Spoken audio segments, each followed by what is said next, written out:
Hello everyone, welcome back to the channel. मेरा नाम है शिखा और आज हम पढ़ेंगे अपना हिंदी का पार्ट सपनों किसी दिन। बिना किसी देरी के स्टार्ट करते हैं। स्टार्ट करने से पहले 3 इंपॉर्टेंट चीज़, अगर आपको कोई भी डाउट आए तो आप मुझे इंस्टाग्राम पे फॉलो करके डीएम कर सकते हैं। और अगर आपको ये पीडीएफ चाहिए जिसके अंदर आपको नोट्स भी मिलेंगे, इंपॉर्टेंट क्वेश्चंस भी मिलेंगे, प्रीवियस ईयर क्वेश्चंस भी मिलेंगे, मतलब all in one combined PDF चाहिए तो वो आपको मिल जाएगी टेलीग्राम पर। थर्डली, अगर आपको रेगुलर टेस्ट सीरीज में पार्टिसिपेट करना है तो you can follow me on WhatsApp channel 2। तीनों के link, Instagram, Telegram and WhatsApp के लिंक आपको डिस्क्रिप्शन बॉक्स में मिल जाएगी। Make sure you follow on all the 3 platforms.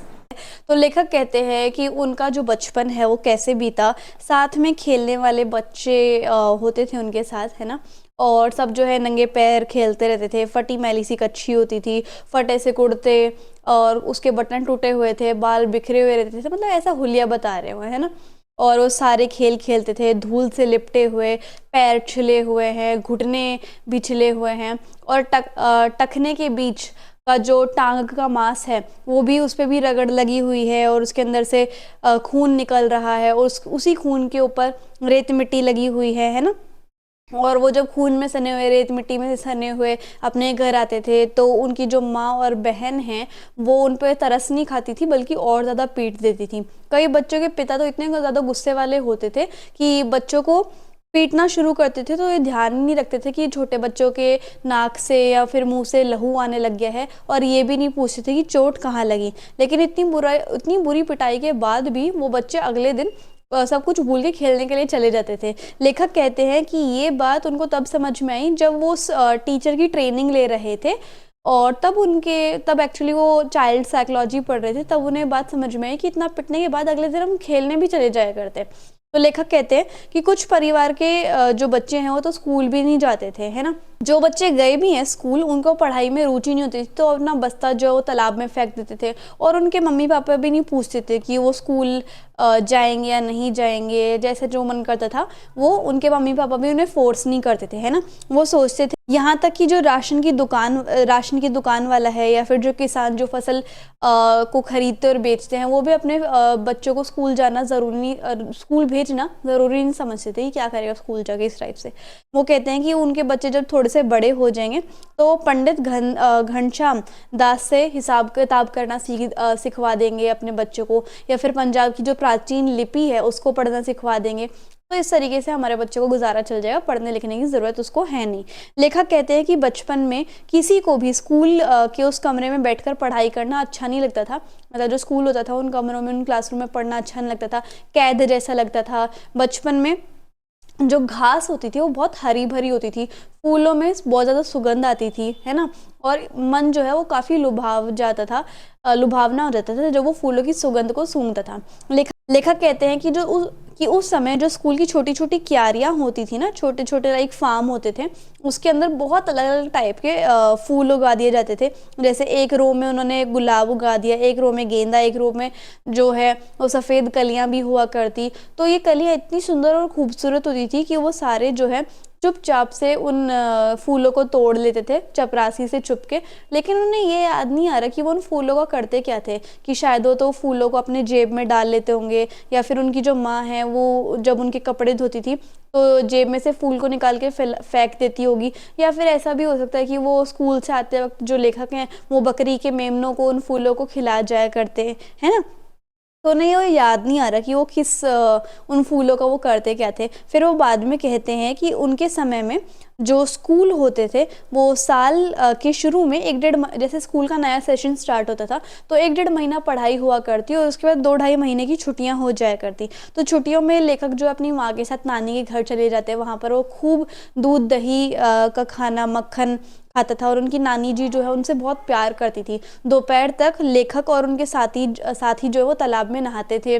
फिर नानी जी मतलब जो भी मन करता उनका खाने का तो नानी जी को बोल दिया करते, फिर वो ही मंगाकर खाने लगते थे। लेखक कहते हैं कि जिस साल वो अपनी नानी के घर नहीं जा पाता था उस साल जो है वो घर से दूर तालाब में चला जाया करता। फिर और जो लेखक है और उनके साथी जो है वो कपड़े उतारकर पानी में कूद जाया करते। पानी से निकलकर जो रेत के टीले बनते हैं उसके ऊपर जाकर फिर ऐसे रोल रोल हो जाया करते। रेत को अपने शरीर पर लगा लेते थे, फिर भाग भाग के जो है, मतलब गर्म रेत होती थी वो अपने शरीर पर लथपथ होकर फिर दोबारा से पूल में तालाब में डूब जाते थे, फिर दोबारा आते थे, फिर रोल रोल होके फिर तालाब में डुबकी लगाते थे, छलांग लगाते थे, है ना।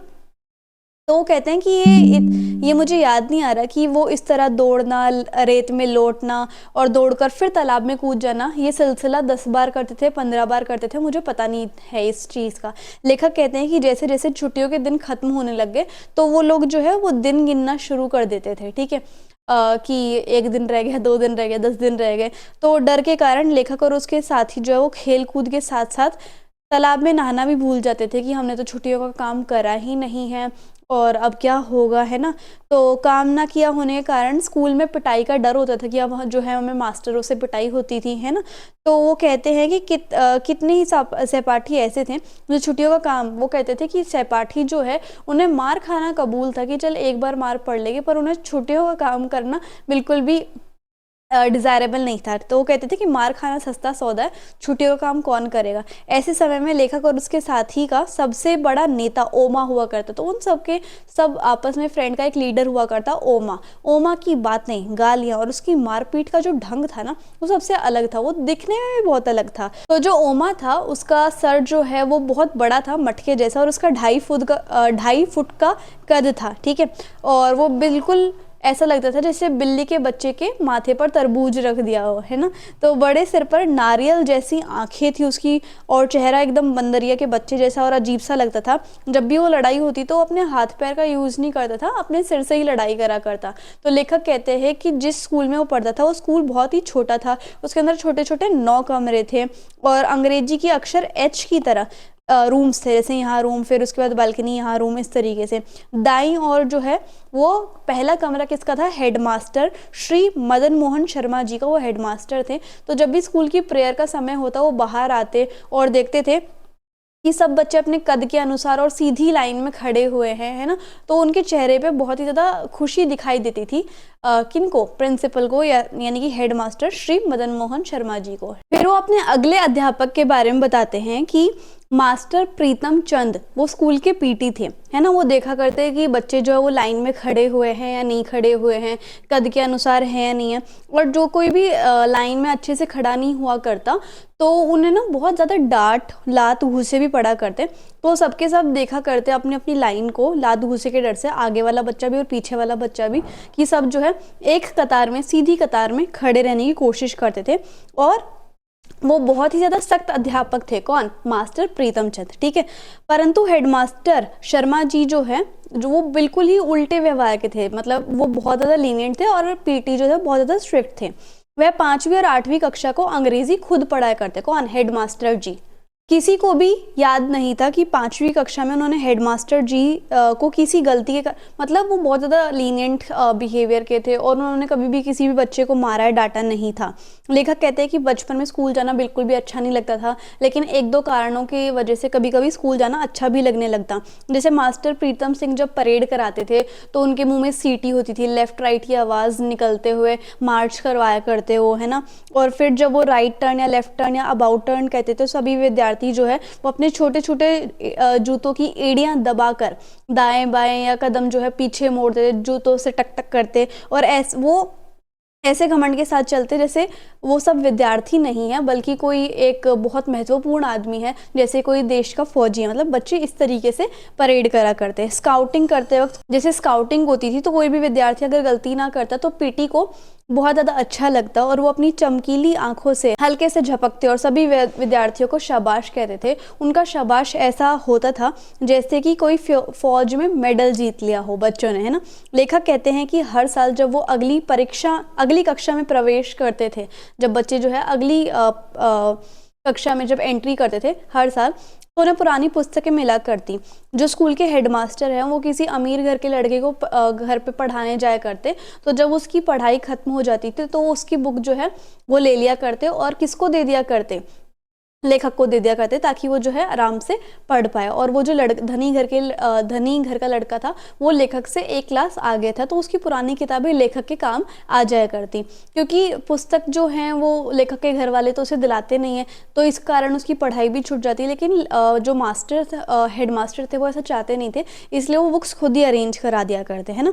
लेखक कहते हैं कि जब वो स्कूल में थे तो दूसरे विश्व युद्ध जो है उसका समय आ गया था।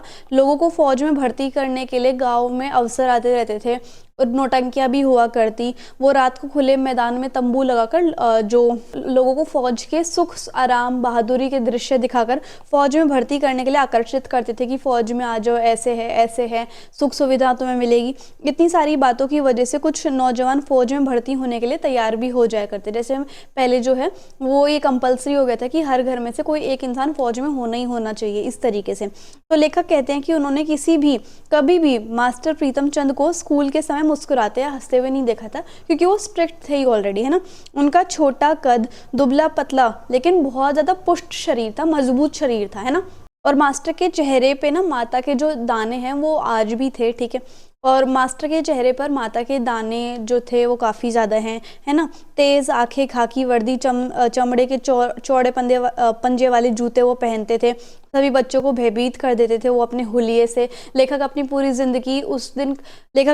ज़िंदगी में वो दिन कभी नहीं भूल सकते जिस दिन मास्टर प्रीतम चंद को चौथी कक्षा को फारसी पढ़ाने लग गए थे। तो बेसिकली उनको अलर्ट हो गया था कि अब तुझे फारसी पढ़ानी है, ठीक है। तो अभी उन्हें पढ़ाते हुए एक हफ्ता भी नहीं हुआ था, प्रीतम चंद ने बच्चों को शब्द रूप याद करने के लिए बोल दिया था कि कल इसी कक्षा में मैं शब्द रूप जो है वो पढ़ूंगा। अगले दिन जो है वो बच्चों से शब्द रूप सुनने लग गए, तो कोई भी लड़का जो सुना नहीं पाया, जिसकी वजह से वो गुस्से में चिल्लाकर सभी विद्यार्थियों को उन्होंने कान पकड़कर पीठ ऊंची करने के लिए बोला और मतलब एक तरीके से मुर्गा बना दिया। तो जब लेखक की कक्षा में सजा दी जा रही थी तो उस समय जो हेडमास्टर है शर्मा जी वो स्कूल में नहीं थे। आते ही उन्होंने जो देखा वो सहन नहीं कर पाए। शायद वो पहला अवसर था जब उन्होंने पीटी मतलब जैसे ही हेडमास्टर ने देखा कि प्रीति ने ये सब चीज़ें कर दी हैं, ये असभ्यता और जंगली पर उन्होंने किया है, वो हेडमास्टर से सहन नहीं हुआ और वो भड़क गए और उन्होंने उनको स्कूल से निकाल दिया था, ठीक है। और उन्होंने कहा कि जब तक पीटी प्रीतम चंद को नाभा के डायरेक्टर बहाल नहीं करेंगे तब तक वो स्कूल में पैर नहीं रख सकते, ठीक है। लेकिन जब भी फारसी की घंटी बजती तो कक्षा में बच्चों की जो छाती है वो धक धक करने लग जाती कि अब पीटी आएंगे, बट वो तो चले गए थे, ठीक है। ऐसा लग रहा था जैसे छाती फटने वाली हो। लेखक कहता है कि कई सप्ते तक मतलब कई सारे वीक्स तक पीटी जो है वो स्कूल में नहीं आए थे। लेखक और उसके साथियों को पता चला कि बाजार में एक दुकान के ऊपर एक छोटी छोटी खिड़की वाला चौबारा, यानी कि एक कमरा जिसके अंदर 4 खिड़की हैं, एक दुकान के ऊपर एक कमरा था जिसके अंदर 4 खिड़की हैं और दरवाजे हैं, वो पीटी ने किराए पर ले रखा है और वो वहीं पर आराम से वो रहते हैं। कुछ 7वीं 8वीं के जो बच्चे हैं वो लेखक और उसके साथियों को बताया करते कि जैसे ही उनको स्कूल से निकाला गया तो वो थोड़ी सी भी चिंता उनके मन में नहीं थी। वो अपने आराम से, मतलब उनके पास एक पिंजरा है जिसके अंदर 2 तोते हैं, वो दिन में कई बार उनको बादाम भिगोकर खिलाते हैं, गिरी का छिलका उतार कर खिलाते हैं और आज भी वो उन्हीं के साथ रह रहे हैं। तो लेखक और उनके साथियों के लिए चमत्कार था कि जो पीटी डंडे से मार कर विद्यार्थियों की चमड़ी उधेड़ देते थे वह अपने तोतों से मीठी मीठी बातें कैसे कर सकते हैं। लेखक खुद ही सोच रहे थे कि क्या तोतों को पीटी के आंख की आग नहीं दिखती है ना, बुरी आंखों से डर नहीं लगता होगा। लेखक और उसके साथी की समझ में ये बातें तब नहीं आ पाती थी क्योंकि तब वे बहुत छोटे हुआ करते। वे तो बस पीटी मास्टर के इस रूप को एक तरह से अद्भुत ही मानते थे कि वो कितने ज़्यादा अद्भुत इंसान थे। तो इस तरीके से हमारा जो पार्ट है वो खत्म होता है। सो आई होप आपको वीडियो और एक्सप्लेनेशन बहुत अच्छी लगी होगी। So if you like the video and the explanation then please like, share, comment and subscribe the channel. Also follow on all the platforms. Thank you so much.